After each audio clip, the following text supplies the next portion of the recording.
തെക്കും വടക്കും കൂടെ ചേർന്നപ്പോൾ ഞാനൊരല്പം വെടക്കായിപ്പോയി. ഇങ്ങനെ ലാലേട്ടൻ 2020 പറഞ്ഞ ഓർമ്മയില്ലേ, അതുപോലെ തന്നെയാണ് ഈ പടം ഫീൽ ചെയ്തത്. നമ്മൾ തെക്ക് വടക്ക് എന്ന് കേട്ടപ്പോൾ തന്നെ നമുക്ക് മനസ്സിലായി, ട്രെയിലറിൽ നിന്നും ടീസറിൽ നിന്നും ഒക്കെ മനസ്സിലായി ഇതൊരു വഴക്കിനെ ബേസ് ചെയ്തിട്ടുള്ള കഥയാണെന്നുള്ളത്. അപ്പോൾ ആ ഒരു മുൻധാരണയോടുകൂടി ആ ഒരു തോട്ടോടുകൂടിയാണ് നമ്മൾ ഈ സിനിമ കാണാൻ പോകുന്നത്. ഞാൻ പോയത് സോ ഫസ്റ്റ് ഡേ ആയിരുന്നു, വലിയ തിരക്കൊന്നുമില്ല, ഒബ്രോൺ മാളിലായിരുന്നു, വളരെ കുറച്ച് ആളുകൾ മാത്രമേ ഉണ്ടായിരുന്നുള്ളൂ. സോ നമുക്ക് എന്താണ് ഈ ഒരു സിനിമയെക്കുറിച്ച് മനസ്സിലൊരു ധാരണയുണ്ട്. അപ്പോൾ ഒരുപാട് എക്സ്പെക്ടേഷൻ ഒന്നും വെക്കാതെ പോയി.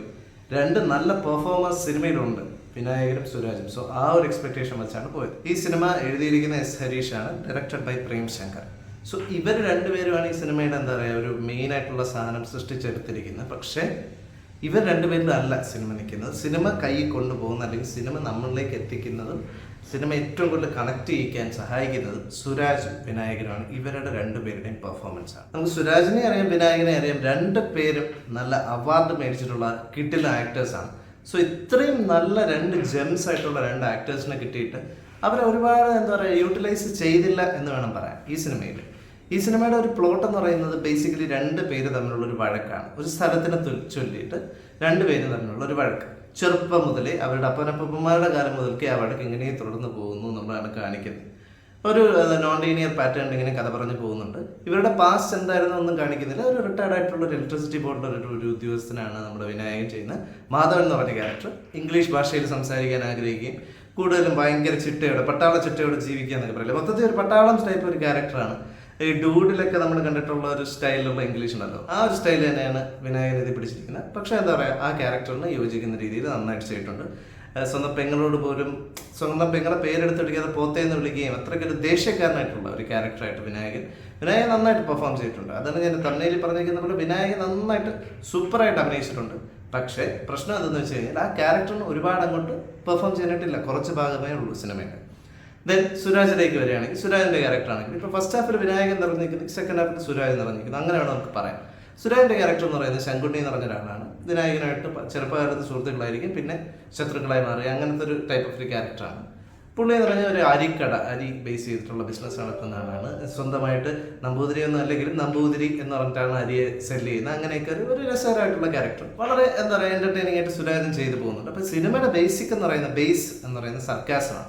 എല്ലാത്തിനെയും സർക്കാസ്റ്റിക് ആയിട്ട് കാണുകയാണ്. സിനിമയിൽ വളരെ സീരിയസ് ആയിട്ടുള്ള ഇപ്പോൾ കോടതി വിധി അല്ലെങ്കിൽ ഒരു മരണ വീട് അങ്ങനെയുള്ള എന്ത് കാര്യങ്ങളാണെങ്കിലും വളരെ സർക്കാസ്റ്റിക് ആയിട്ട് ആ ജോക്സ് പലതും കണക്ട് ആവുന്നുണ്ട്. മേ ബി ഞാനൊരു ക്രൗഡ് ഫീൽഡ് തിയേറ്ററിൽ നിന്നല്ല കണ്ടത്, അതുകൊണ്ടാവാം ഒരുപാട് ശരിയൊന്നും കേട്ട. പക്ഷെ എനിക്ക് പേഴ്സണലി കണക്ട് ആയ ഒരുപാട് ജോക്സ് സിനിമയിലുണ്ട് സർക്കാസ്റ്റിക് ആയിട്ട്, അതായത് ഡാർക്ക് ഹ്യൂമറിനെ പിടിച്ചുകൊണ്ട് പല രംഗങ്ങളെയും സർക്കാസമായിട്ട് കണ്ട് ഒരു രസത്തിൽ അങ്ങനെ പോയിട്ടുണ്ട്. ഈ സിനിമയിലുള്ള മെയിൻ ക്യാരക്ടേഴ്സ് ആയിട്ടുള്ള മാധവനും ശങ്കുണിയും രണ്ടുപേരും സമൂഹത്തിലെ പലതരം ആളുകളുടെ കാരിക്കേച്ചറാണ്, അല്ലെങ്കിൽ ഒരു പ്രതിബിംബത്തിന് ഭയങ്കരമായിട്ട് ബൂസ്റ്റ് ചെയ്യുന്ന ഒരു കാരിക്കേച്ചറിഷ് ക്യാരക്ടേഴ്സാണ്. രണ്ടുപേരുടെ മാനറിസംസ് ആണെങ്കിലും ആദ്യം രണ്ടുപേരും നടക്കുന്നതൊക്കെ ഇങ്ങനെ ഇൻട്രോയൊക്കെ നല്ല രസമായിരുന്നു കേട്ടോ. സത്യം പറയാമല്ലോ, ഈ തെക്ക് വടക്ക് എന്ന് പറഞ്ഞ് കാണിക്കുന്നത്, രണ്ടുപേരും രാവിലെ നടക്കാൻ പോകുന്നത്, ചായ കുടിക്കുന്നത് മുതലുള്ള ഓരോ ശീലങ്ങളിലും അവരുടെ രണ്ടുപേരുടെയും സ്വഭാവത്തിലുള്ള വ്യത്യാസങ്ങൾ, അവർ തമ്മിലുള്ള വിരോധം ഒക്കെ വളരെ വളരെ എന്താ പറയുക എവിഡൻ്റാണ്. ഒരാൾ കാരാട്ടക്കാരനെങ്കിൽ മറ്റേയാൾ കളരിക്കാരനാണ്. അപ്പം അങ്ങനെ ഒരു എന്താ പറയുക അങ്ങനത്തെ രണ്ട് നിലയിൽ നിൽക്കുന്നുണ്ടെങ്കിൽ രണ്ട് തരത്തിൽ പവർഫുൾ ആയിട്ടുള്ള രണ്ട് ക്യാരക്ടേഴ്സാണ്.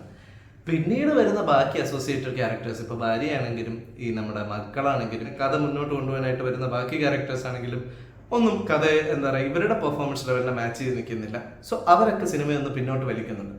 സിനിമയുടെ മെയിൻ സാധനം എന്ന് പറയുന്നത് ഈ ഒരു പറമ്പിൻ്റെ കേസ് ആര് ജയിക്കും എന്നൊക്കെ ഉള്ളതാണ്. ഇതിനകത്തൊരു കിട്ടിലൊരു പരിപാടിയുണ്ട്, ഒരാൾക്ക് കൊടുക്കാൻ പറ്റുന്ന വെച്ചാൽ ഏറ്റവും കിട്ടുന്നൊരു പണിയുണ്ട്. അതൊക്കെ ആ സാധനങ്ങളൊക്കെ വെറൈറ്റി ആയിട്ടുള്ള കുറേ സംഭവങ്ങൾ എഴുതി പിടിപ്പിച്ചിട്ടുണ്ട്. കുറേ ഡാർക്ക് ഹ്യൂമേഴ്സും സർക്കാസ്റ്റിക് ആയിട്ടുള്ള ജോക്സും ഉണ്ട്. പക്ഷെ അങ്ങനെ ഇരുന്നാലും സിനിമ മൊത്തത്തിൽ നോക്കുമ്പോഴത്തേക്കും ഒരു വെടക്കായി പോയി, വടക്കും തെക്കും കൂടെ ചേർത്തിട്ടൊരു വെടക്കായി. എന്താണെന്ന് ചോദിച്ചു കഴിഞ്ഞാൽ സിനിമ കണക്റ്റ് ആവാത്ത കുറേ ഏരിയാസ് ഉണ്ട്, വളരെ ലാഗിങ് ആയിട്ട് പോകുന്നത്. ഇവർ രണ്ടുപേരും, അതായത് സുരാജും വിനായകനും സ്ക്രീനിൽ വരുമ്പോഴത്തേക്കും നമുക്ക് ഭയങ്കരമായിട്ട് എൻഗേജിങ് ആണ്. അവർ ആ പെർഫോം ചെയ്തുകൊണ്ടിരിക്കുന്ന കാണാൻ തന്നെ ഒരു എന്താ പറയുക ഒരു ഭയങ്കര ഒരു ഗ്രേസ് ആണ്, നമുക്കത് കണ്ടിരുന്നു പോകും. പക്ഷേ അവർ മാത്രമല്ല സിനിമയിൽ ബാക്കി ക്യാരക്ടേഴ്സ് വരുമ്പോൾ അവർ വന്നിട്ട് ഈ കാര്യങ്ങൾ പറയുമ്പോൾ ഒരു ടിക്ടോക്കിലൊക്കെ കൂടെ ഫേമസ് ആയ ഒരു പുള്ളിയൊക്കെ ഉണ്ട്, ഒട്ടും വർക്കായിട്ടില്ല. പിന്നെ ആകപ്പാടെ ഒരു ബെറ്റർ പെർഫോമൻസ് ചെയ്തു എന്ന് തോന്നിയത് വിനായകന്റെ മകന്റെ ഭാര്യയായിട്ട് അഭിനയിക്കുന്ന ഒരു ക്യാരക്ടറുണ്ട്. ആ കുട്ടി നല്ലതായിട്ട് പെർഫോം ചെയ്തിട്ടുണ്ട്. പണ്ടത്തെ കാവ്യമാധവനെയൊക്കെ ഓർമ്മിപ്പിക്കുന്ന രീതിയിലുള്ള ഒരു ആക്ടിങ് ആണ്. എന്തായാലും അതൊക്കെ നന്നായിട്ട് ചെയ്തിട്ടുണ്ട്. ബാക്കി ഈ സിനിമയിൽ എടുത്തു പറയാനായിട്ട് വേറെ ഒന്നുമില്ല. ഒരു വഴക്കിനെ ബേസ് ചെയ്തിട്ടുള്ള സിനിമയാണ്. ആ വഴക്ക് എന്താവുന്നു, അല്ലെങ്കിൽ ആ സ്ഥലത്തർക്കം ആര് ജയിക്കുന്നു, അതിനെ തുടർന്ന് എന്ത് സംഭവിക്കുന്നു എന്നുള്ളതാണ്. പിന്നെ രണ്ടുപേരുടെ ഈഗോ എന്താ പറയുക, ജീവിതാവസാനം വരെയും ഒപ്പം ഉണ്ടാവും എന്നുള്ളതാണ്. ഒരു മനുഷ്യന് മറ്റൊരു മനുഷ്യൻ, ഇപ്പം അയ്യപ്പൻ കോശി ഈഗോ ചർച്ച ചെയ്തൊരു സിനിമയാണ്. നമ്മുടെ ഡ്രൈവിംഗ് ലൈസൻസ് ഈഗോ ചർച്ച ചെയ്തൊരു സിനിമയാണ്. അപ്പം രണ്ടിലും എന്ന് പറഞ്ഞു കഴിഞ്ഞാൽ നമ്മളെന്താണ്, ഒരു ഈഗോ അവസാനിക്കുന്നുണ്ട് ഒരു ഘട്ടം എത്തുമ്പോഴത്തേക്ക്. പക്ഷേ ഈ സിനിമ പറഞ്ഞു പോകുന്നത് പറഞ്ഞാൽ മനുഷ്യൻ്റെ ഈഗോ എന്ന് പറഞ്ഞു കഴിഞ്ഞാൽ ചിതയിലേക്ക് എടുക്കും വരെയും ആ ഈഗോ അങ്ങനെ തന്നെ ഉണ്ടാവും. നമ്മുടെ മനസ്സിൽ ആ ഒരു ശത്രുത ഉണ്ടെങ്കിൽ അത് എത്ര മാച്ചാലും അത് നമ്മുടെ ഉള്ളിൽ തന്നെ ഉണ്ടാവും എന്നുള്ളൊരു സാധനമാണ് പറഞ്ഞു വെക്കുന്നത്. പിന്നെ സിനിമയിൽ ഒരുപാട് വെറൈറ്റി ആയിട്ടുള്ള ജോക്സ്, ആ ഒരു സാധനമാണ് ഈ സിനിമയുടെ ഒരു പ്ലസ് ആയിട്ട് പറയാനുള്ളത്. അല്ലെങ്കിൽ ഏറ്റവും വലിയ എന്താ പറയുക, നമ്മൾ ഈ സിനിമ കാണണം എന്ന് ആഗ്രഹിക്കുന്നവർ ആ ഒരു സർക്കാസ്റ്റിക് ആയിട്ടുള്ള അല്ലെങ്കിൽ ആ ഒരു ഡാർക്ക് ഹ്യൂമർ എൻജോയ് ചെയ്യാൻ പറ്റുന്നവർക്ക് ഈ സിനിമ ഇഷ്ടപ്പെടും. ഇത് ശരിക്കും പറഞ്ഞു കഴിഞ്ഞാൽ ഒരു 2.5 ആ ഒരു ആവറേജ്, വളരെ ഒരു ആവറേജ് ആയിട്ടുള്ള ഒരു സിനിമയായിട്ടാണ് ഫീൽ ചെയ്തത്. മ്യൂസിക് വർക്കൊക്കെ കൊള്ളാം. ഇതിൻ്റെ അകത്ത് നമ്മുടെ രംഗണ്ണയുടെയൊക്കെ ഒരു ഡാൻസ് പോലെ ഒരു ഡാൻസ് ഇതിൻ്റെ അകത്ത് കണ്ടുണ്ട്, കസകസ എന്ന് പറഞ്ഞിട്ട്. ആ സാധനമൊക്കെ നൈസായിട്ട് ചെയ്തിട്ടുണ്ട്. വീട്ടിലൊരു സാധാരണ നാട്ടിൻപുറത്തൊരു വീട്ടിലൊരു പാർട്ടി. പിന്നെ മറ്റേ ഇതിനകത്ത് വേറൊരു സാധനമുണ്ട്, അതിന് ഇവരുടെ ഒരു ചീട്ടുകളി ഗ്യാങ്ങും അവരുടെ സംസാരങ്ങൾ അത് ഭയങ്കര നാച്ചുറൽ ആയിരുന്നു. കാരണം ശരിക്കും ഒരു നാട്ടിൻപുറത്ത് ഒരു വീട്ടിൽ അല്ലെങ്കിൽ ഒരു ചീട്ടുകളി ഗ്യാങ്ങിലൊക്കെ ഉണ്ടാവുന്ന രീതിയിലുള്ള വളരെ എല്ലാവരെയും കളിയാക്കിക്കൊണ്ടൊക്കെ ഉള്ളൊരു സംസാരം, അതൊക്കെ വളരെ കറക്റ്റായിരുന്നു. പിന്നെ ഒരു ആണുങ്ങൾ തമ്മിലുള്ളൊരു വഴക്ക് ഒരു കുപ്പിയുടെ അപ്പുറത്ത് തീർക്കാവുന്നേ ഉള്ളൂ എന്നൊക്കെ പറഞ്ഞ് ഇവരോരോ സാധനമൊക്കെ മുന്നോട്ട് വയ്ക്കുന്നുണ്ട്.